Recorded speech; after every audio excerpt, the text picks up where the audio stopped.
Good evening. Tonight we will be talking about resilience in children.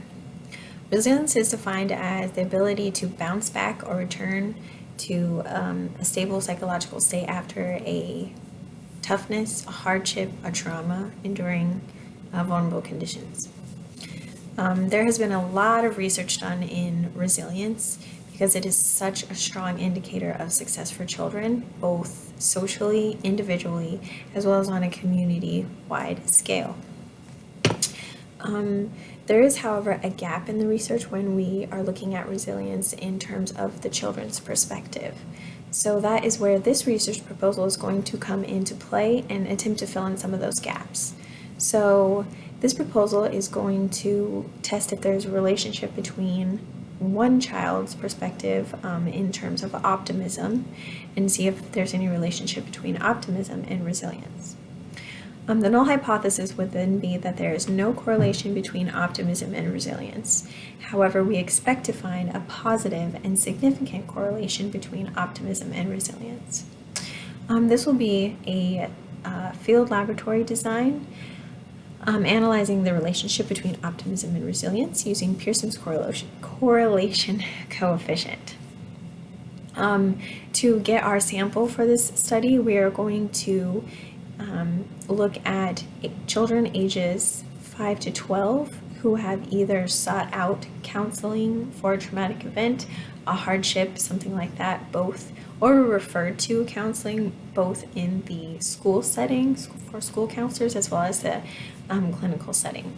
I wanted to include the school counseling because I feel like there will be more accurate population for kids who might be living in enduring hardships or vulnerable conditions. So once we have explained the study, the process, and gotten adequate permissions, then we will start to use two instruments on the children, the first of which will measure optimism, and it is called the Youth Life Orientation Test. It will be given to the child by the counselor or study member team at the beginning of when we are recruiting them, whatever phase in the counseling relationship they are at that time, as close to the beginning of the counseling relationship as possible, because we don't want the counseling to affect optimism. We want it to be really dependent on or related to the trauma and for an accurate representation of that relationship.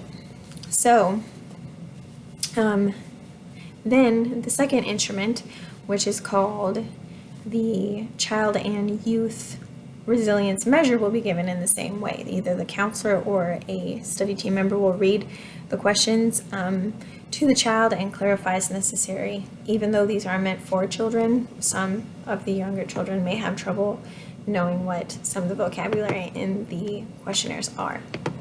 So once we have gathered all the relevant data for that, we will compare the data sets and get the correlation coefficient and determine if it's statistically significant. Thank you so much for your time.